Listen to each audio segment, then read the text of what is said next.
মিঠির সকাল সকাল উঠে বাপের বাড়ি চলে যাচ্ছে কেন, এটা নিয়ে কিন্তু অনেক মানুষজন অনেক কমেন্ট করেছো। তো তাদেরকেই বলছি, দেখো সকাল সকাল কিন্তু মিঠি কখনোই বাপের বাড়ি যায় না।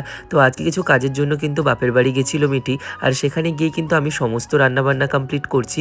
সমস্ত রান্না বলতে কি, মামনি সমস্ত কিছু রান্না কমপ্লিট করে ফেলেছে।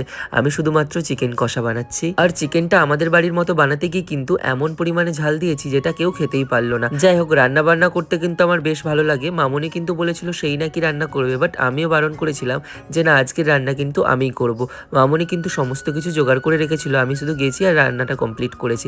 তোমরা দেখতেই পাচ্ছ চিকেন কষা কিন্তু অলরেডি কমপ্লিট হয়ে গেছে। আর লাল লাল ঝাল ঝাল হয়েছে। কিন্তু চিকেন কিন্তু একটু ঝালঝালি খেতে ভালো লাগে। তোমাদের কি লাগে অবশ্যই কিন্তু জানিও। এইবার বলি, মিঠি কিন্তু আজকে কেন বাপের বাড়ি এসেছে। আজকে কিন্তু মিঠির বার্থডে ছিল, সেই জন্য কিন্তু মিঠি বাপের বাড়ি এসেছে। আর অনেক রকমের রান্না কিন্তু আজকে হয়েছে, তোমাদেরকে সবটাই শেয়ার করছি। ভাত হয়েছে, 5 রকমের ভাজা হয়েছে, কুমড়ো দিয়ে মাছের মাথা দিয়ে পুঁইশাক দিয়ে একটা তরকারি হয়েছে, সঙ্গে ছিল কিন্তু পায়েস ছিল, এগুলো তো থাকবেই, চিকেন কষা ছিল, চিংড়ি মাছের মালাইকারি ছিল, আরও আদার্স অনেক কিছুই ছিল। সেগুলো খাওয়া দাওয়া কমপ্লিট করে মিঠি কিন্তু একটা কেক কেটে নিচ্ছে। আর কেক টেক কাটার পরে কিন্তু আমরা বাড়ি চলে এসেছি।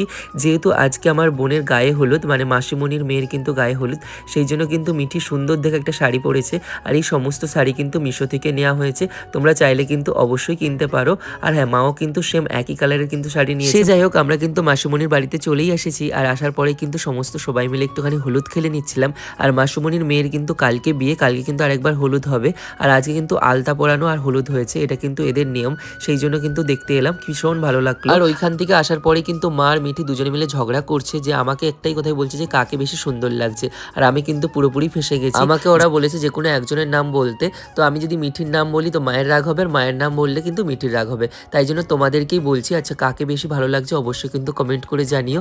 যাই হোক, আজকের ব্লগটা কিন্তু এই পর্যন্তই। দেখা হবে একটি নেক্সট ব্লগে। কেমন লাগলো অবশ্যই জানিও। আশা করছি ব্লগটার মধ্যে সেরকম কিছুই নেই, আমি জানি না তোমরা দেখছো কিনা, যদি দেখে থাকো অবশ্যই সাবস্ক্রাইব করে দিও। বাই।